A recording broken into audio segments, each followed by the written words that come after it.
Welcome to the GTN show. Welcome. On today's show, we recap an absolute spectacle of racing in Wollongong, Australia, where we also crowned the World Triathlon Championship Series champions. Yeah, and T100 has changed their minds again. Yeah, they've just released their updated schedule for 2026, which, well, it's kind of got us scratching our heads. And WTCS has also released their 2026 race calendar. Plus, in this week's show, we have a competition where you can win an on-running bundle.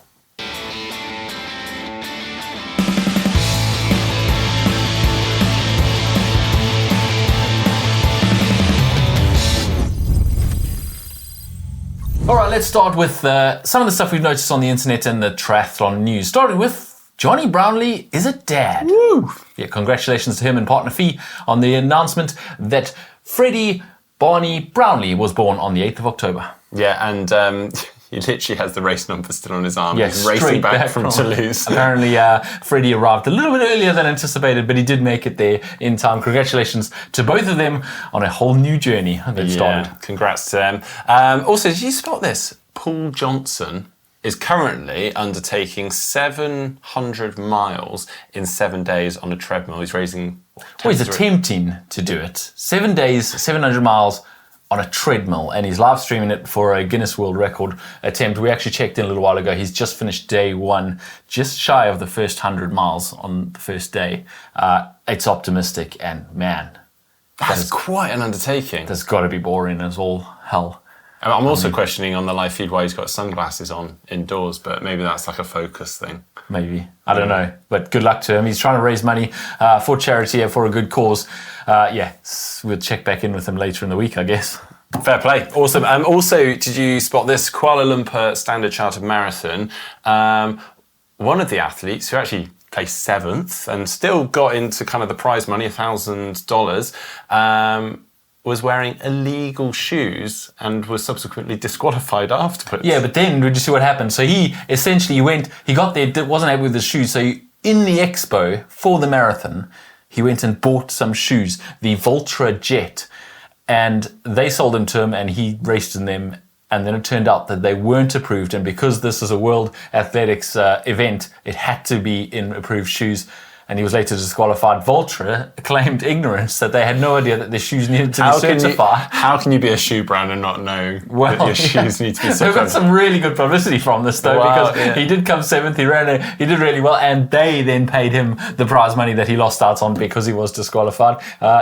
So, I mean, check your shoes. We should probably mention, so the athlete in question here is Paul Mathika, Kenya marathoner. Yeah. We didn't actually mention him, but I mean, fair play to him, just rocking up and wearing a new pair of shoes and still running a sub 220 marathon. Check your shoes. Should be checking those. Exactly. Also, this past weekend, it was Scrail 100 out in Girona. It looked like a really windy, blustery day. We're not entirely sure how it all went, but Heather was out there doing it, so she'll be coming back with a report from that soon, so look out on the channel for that. Yeah. Looked like a lot of fun. All right, should we get on to the T100 announcement then? Yeah. It seems like they've changed their mind on how the 2026 season is going to pan out. So together with World Triathlon, because they're very much in bed, they've announced a number of revisions for the 2026 T100 World Triathlon Tour format. There will still be 9 races, just like we were this year, leading up to a final in Qatar again in 2026. The confirmed races so far are the Gold Coast in Australia in March, Singapore T100 in April, and Vancouver T100 in August. The rest of them are still to be confirmed, but there are some big revisions in the format of all of this in 2026. Yeah, firstly, they're doing exactly what Ironman have just decided didn't work, and that is separating the men and the women. So there will be 5 races for both the men and 5 races for the women. 4 of those will be tour stops, and then they'll culminate with this final in Qatar at the end. So 5 races for each sex. Yeah, which seems quite... Yeah, it's an interesting thing. Now, 3 of those races plus the grand final will count towards your final total score to crown the series champion. So essentially, you only have 1 to spare now. You can miss 1 race of your 4 gender-specific races. They haven't yet announced which gender will be. So I assume someone's going to draw the short straw and end up being in Singapore. Because let's race it. Tough one. No one wants to race in that heat and humidity. Oh, maybe a few people do. They also will no longer have season-long contracts, moving to a ranking-based selection for all the events. So essentially what they'll do is the first race will be based simply on 2025's rankings in the grand final, and then the rest of them were based on your ranking in the T100 series, plus the next for the top 10, and then the next 8 will be on PTO World rankings, and they'll get an invite, and then it'll kind of roll down from there. There will still only be 20 athletes at each event. Yeah, so a couple of wild cards obviously make up the... So then they can bring in some wild cards. There will be 20 athletes, and yeah, you kind of have to get your ranking up there to get into the series, which again kind of goes against what the original thing was that we don't want there to be haves and have-nots. Like once you're in the series, you get better ranking, so then you can stay in the series, and everyone who's outside the ranking can't ever get in the series, so they can't ever get their ranking up, so they can't ever get into the series. And now they go into almost exactly that system, which, what's the whole point of not doing it? And they've also announced, though, which is a good thing, an increase in prize money per race. So each T100 race in 2026 will offer $275,000 as a prize fund. So more than double the prize fund per race last year, but obviously less races. Well, yeah, $50,000 for first, $40,000 for second, $30,000 for third, all the way down to $3,500 for the 20th place. So everyone gets paid. But there's actually a little bit sneaky about the T100, because this year, every race had a $250,000 prize purse. So they have increased it because now it's $275,000. But it isn't double the prize money. It's just half the genders. So there is twice as much prize money up for grabs for the winner of the series, of the event. It was $25,000, now it's going to be $50,000. But there's half as many races for those women or / men to race at. Now, I actually don't think that's a bad idea. I think you're probably going to get more concentrated fields. There's less to lose. You're not going to lose money on the travel. And for the big names, $50,000 for one race is significant. I mean, 70.3 world champs, which will race their whole season around, is only $75,000. Well, let's face it. And this is $50,000 4 times. Oh, yeah, let's face it. At the end of the day, T100 has brought a fantastic thing to the world of triathlon. And, I mean, athletes are absolutely capitalising on this at the moment and making a really good living and getting great paychecks from this. We did suspect, and we heard sort of rumours around this kind of contract thing being thrown out of the window, because let's face it, they've had some issues with it this year. And well, I mean, yeah, they didn't have many contracted athletes this past weekend in Wollongong, did they? The contracts haven't really worked the way they wanted them to work. But the whole splitting of the genders and having single genders at each different locations has thrown me a little bit. I didn't see that one coming, really, and I'm not entirely sure it's a great move. Yeah, I'm not sure it is a great move either. I mean, we've actually seen, a lot of the feedback we've seen is there's been a few races where they've had to overlap the races. You've had to start the men only 45 minutes after the women or something like that because of logistical reasons. And actually those ones, people were like, wow, this is way easier to consume. It's way more exciting. There's 2 races happening. And the solution is not to completely separate them and take them out of it so that you can focus more on one gender. I mean, simple 2-word solution. Split screen? Is that 2 words? Is that 1 word hyphenated? It's hyphenated. Oh, 1 word solution, then split screen. I mean, yeah, you obviously don't want to miss the woman going through T2 while the men are cruising down a highway in a big group and your cameras are all on them. But surely putting that information, getting it all onto one screen and having the commentators getting the information that they can cover both races at the same time is more exciting product to sell to the TV than splitting it and having just a single race for just the women and just for the men. Yeah, I'm obviously scratching our heads as to why they've decided to do this. I'm going to speculate here that they feel the need. Well, they've struggled to fill the races this year, and the pro athlete calendars are so packed now that is becoming an issue with having 8-9 individual races they're trying to get all their athletes to. It just hasn't really worked out. So they're going, well, we need to cut this down, but then that doesn't work because we lose that kind of noise throughout the season and staying relevant. So they're like, well, hang on, we'll split them out. And actually, we need to make money as well because they are a business. So they need their age group races probably 8 to 9 times through the year to make it all work out and balance the checks. And so suddenly they found themselves in this trap of, yeah, we need to split them out. That's the only way we'll make them work. We have to do lots of races with just enough pros to get some interest so we can sell the age group races. Yeah. Although what they've done really is what they originally said they were going to do way back when they first launched, and do a 4-race series, 4 majors on each continent. That was the original plan back in the day. And now we're going all the way back to that on a very roundabout way. Well, it remains to be seen. I think the die is cast. They've already decided that this is what they're going to do. So we'll see how it goes in 2026. Also, another little update. World Triathlon are bringing back WTCS London. Yeah, first time in 11 years. It was 2015 the last time there was a WTCS race in London. Obviously the site of some very exciting racing back in the London Olympics in 2012. But yeah, really, really exciting event coming back. This is obviously part of the London T100 weekend, which we've seen this year. T100 distance for age groupers, also Olympic distance, sprint distance, even super sprint distance. And now a WTCS series event is going to be there too. So you're going to see the biggest names in the short course of the sport there. However, we do notice that it isn't really a new event on that weekend. It's a replacement event because they're not going to have a pro T100 series stop here.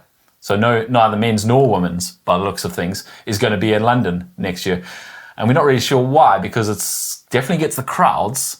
The only real reason we could think of is that the course really sucked. It did get, a lot of scrutiny, didn't it, that course? That's going to be taking place over the July 25th to 26th weekend. Obviously, the WTCS race has been secured thanks to National Lottery funding and partnership with British Triathlon.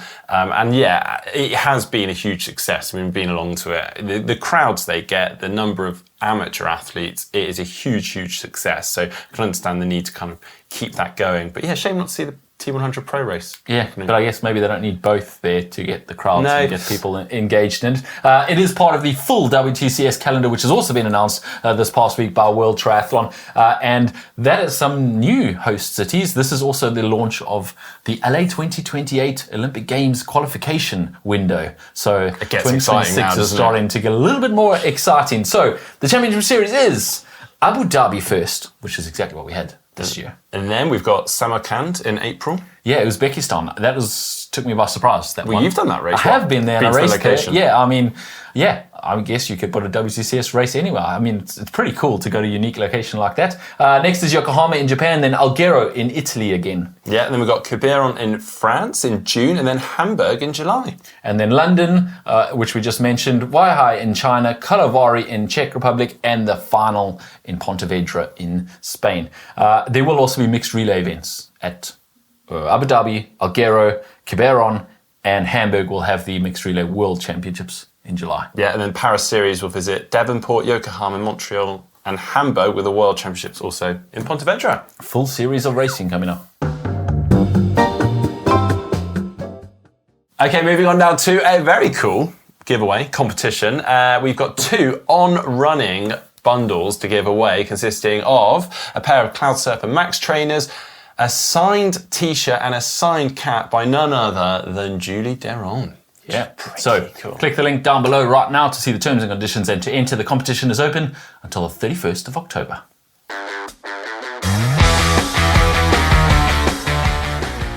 Okay, now moving on to the race news, and we've got a bit of a Wollongong special this weekend. Bit of an loads. Should we kick off episode? Should we kick off with under 23? Yeah, let's go in the order that they happened. On Thursday, I think it was, the first race of the weekend was the under 23 World Championships, and a Brit winner there, Oliver Conway, took the win with a very impressive 29.35 run split, just flying. It's really fast. That is really, really good. Very impressive. And his first year in under 23, I believe, so we'll see him in under 23 again next year. Wow, a name to watch out for. On the women's side, Raquel Hill from Australia took the win there. Interesting, you see on the podiums there, we had Martin Krepko and Ewan Denigro from Hungary and Italy, respectively, on the men's side. And on the women's side, Italy and Hungary again, with Angelika Prestica and Marta Krepko taking the podiums there. Wow. So Hungary and Italy, I don't know what they're doing with the juniors, but that is very impressive. Yeah. Right, well, moving on to, you meant under 23s, but now moving on to juniors. Now moving on to juniors, yeah. I knew what you meant. So sprint distance, junior race, world champs. That was won in men's race by Tristan Douche from France. And on the women's side, it was Léa Huart from France who took the win in dominant fashion. She was way ahead, and actually in second place there, Fanny Salai, who is from Hungary. Did very well. Carrying on in the schedule and the order of the events, we then had T100 Wollongong, so non-drafting event before we get to the WTCS race.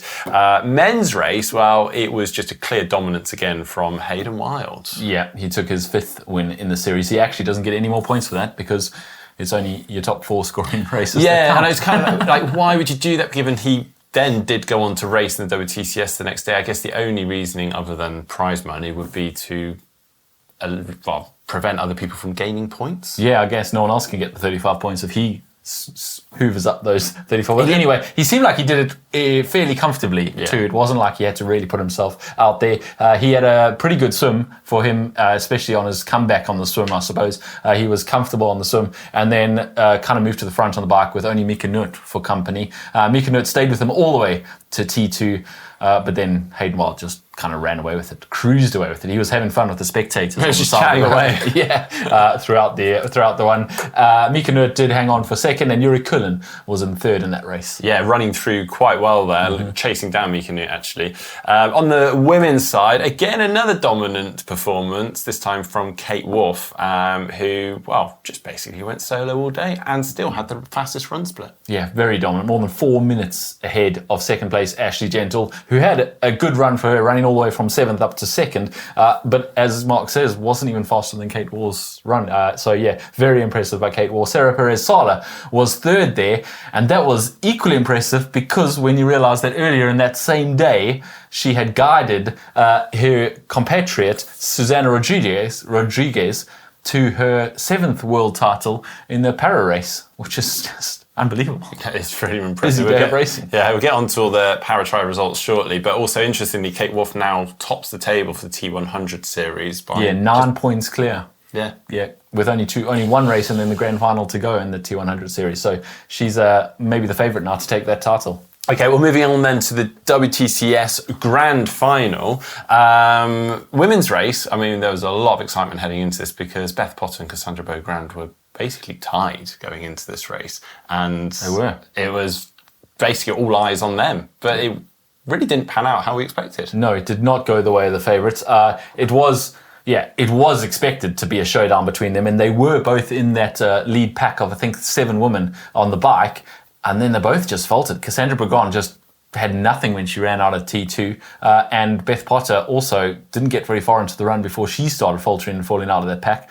And Lisa Turch kind of ran away with it. She could have just cruised in 2nd and taken the title, but instead she decided to put on a show and ran all the way to the finish to take the win there and also take the World Triathlon Series Championship title for 2025. Yeah, Beth Potter finishing all the way down in 16th. Yeah, and Beaugrand DNF'd, didn't even get to the finish line. 2nd place was Bianca Serengini and 3rd Emma Lombardi. Yeah, very impressive there. So yeah, as we said, Lisa Turch takes the title. Leonie Perriot was 2nd and Beth Potter was the bronze medalist in the series. Yeah, Cassandra Beaugrand settling for 7th in the end. Quite a drop down in the final race. Men's race, I mean, Matt Hauser put on an absolute clinic. It was this one phenomenal. Did go to the form book. Matt Hauser obviously going into this with a perfect 3,000 points. He's won all the races he's entered. So he was definitely the odds-on favourite, and he ran away with it in front of a home crowd. It was very impressive. And his first world title as well, in front of a home crowd. Very, very cool. But yeah, he just looked phenomenal on the run. I was actually a little bit mesmerised watching it. He looked so good. Also, very impressive performance from David Del Campo from Spain, who, I mean, he actually, I think, had the fastest run of the day, 28:54. And he looked on fire, absolutely flying. Yeah. Alessio Crociani was 3rd. Miguel Hidalgo was 4th, and Vasco Velarza was 5th. And those two, Miguel and Vasco, are 2nd and 3rd in the series final. So it's silver and bronze for them, behind Matt Hauser, obviously. And as we said, moving on to the para-tri results, got quite a few to run through here. So starting off in the order that they went out in. So the PTWC, wheelchair athletes, and the visually impaired PTVI categories. So PTWC won by Lauren Parker, her 5th world title. And then Thomas Frueth taking the men's title. Yeah, and the PTVI, it was Dave Ellis and his guide Luke Pollard who were in a big battle with Lazar Filipic and Anton Perel on the run to bring home the gold. So they did, and Susanna Rodriguez, who we mentioned already, took her 7th title, and she was obviously guided by Sarah Perez Sala there. Also a very awkward fall as she was getting onto her bike, where she took a tumble and fell away from her bike, and obviously then stood up and didn't know which direction the bike was. They did manage to obviously get back on the bike and get going again, and take the title. It's quite amazing. So. Quite amazing, really, because it kind of puts it all in perspective when you see her sort of, like now off my bike. Where is the bike? Yeah, exactly. Incredible. Yeah. Very impressive though to still take the title. We also had the PTS5, which was combined also on the men's side with the PTS4 men.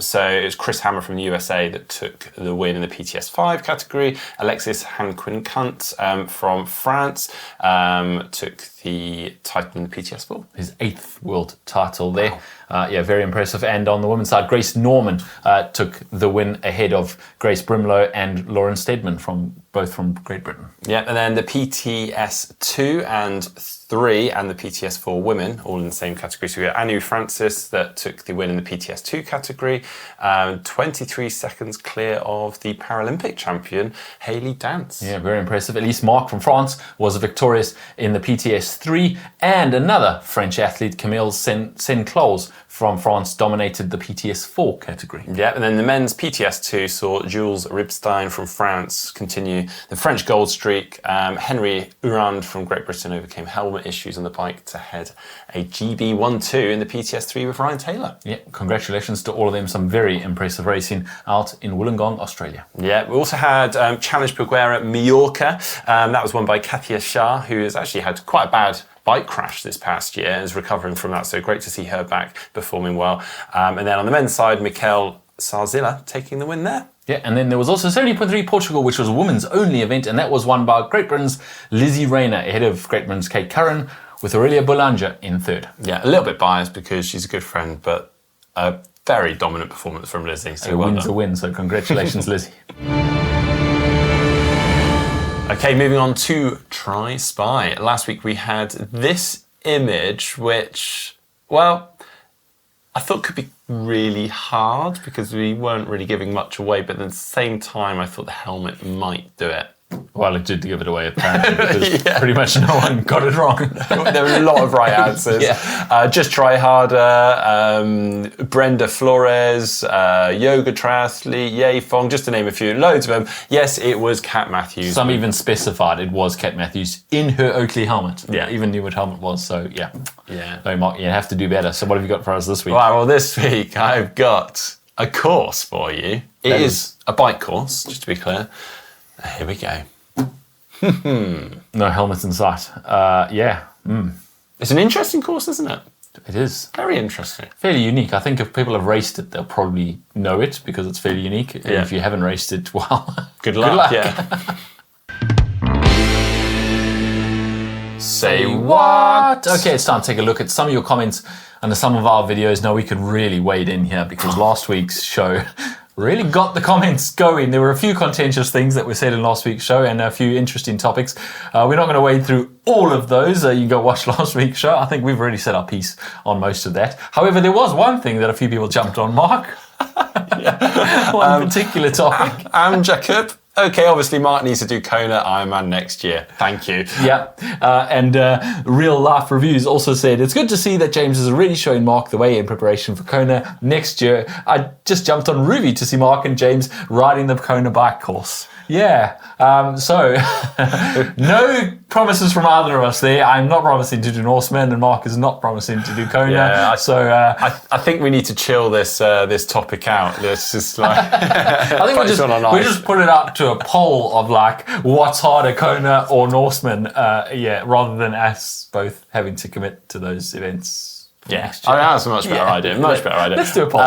Also, last week we put out a video talking about the Nice and Kona courses, and obviously we're saying goodbye to Nice as the Ironman World Championship host, at least for the full Ironman World Championships, and kind of debating, is that a sad thing? Are we going to miss that? Had some really interesting comments, and actually from a couple of converts, people that maybe were a little outspoken initially, saying, no, we want it in Kona. So I thought I'd read them out because I thought they were really interesting. Kevin Steele is me, said, speaking as an age grouper who was thrilled at the opportunity to race Nice this year, it was incredible and I will miss it. I will admit I was a skeptic, not appreciating the unique history that Nice brought to the sport, but over the years, wow, was I converted. What a beautiful, challenging course, what an easy place to get to from North America, and what an amazing atmosphere for both racing and vacation. Merci à tous, Nice, you'll be missed. Yep. And a similar one from 6 watts per kilo. Is he 6 watts I don't know. Fair play for you. He says, I voted for Kona women's and men's on the same day when the last questionnaire came up. But I've raced Nice since, and I must say it was spectacular. Apart from the course being brutally hard as well, I think Nice has much more to offer for athletes as well as spectators. And last but not least, I think the world champs should be for the best in the sport, not the richest, meaning not everyone can afford to go to Hawaii, and Nice is way more accessible for most athletes.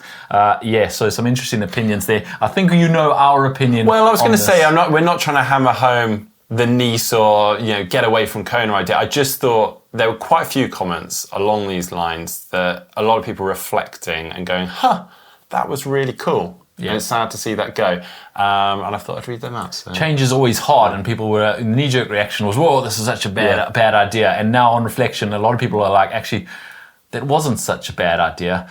But it's too late because we are going back to Kona next year. To be clear, very excited about the men and women back racing together. Yeah. So that's am I. Very cool. I think Kona next year is going to be absolutely spectacular. But yeah, I think I've said enough on that. If you're looking for what to watch on our channel right now, how much harder is triathlon in the heat? Heather has done a little bit of an experiment, including doing some hard yards while she was out in Kona covering the race to see exactly how much harder it actually is. Yeah, that's coming this weekend, along with, during this week, Heather, on her sort of build up to the 70.3 World Championship, she's optimised the heck out of her bike with Ollie Bridgewood from GCN. So that'll be a really cool watch. She's doing all sorts of chain waxing, gear ratios, tyre setter, you name it. Ollie's geeking out with her. Yeah, if you have missed it, Heather is racing the 70.3 World Champs in less than 3 weeks now. So, final preparations underway. See you next week.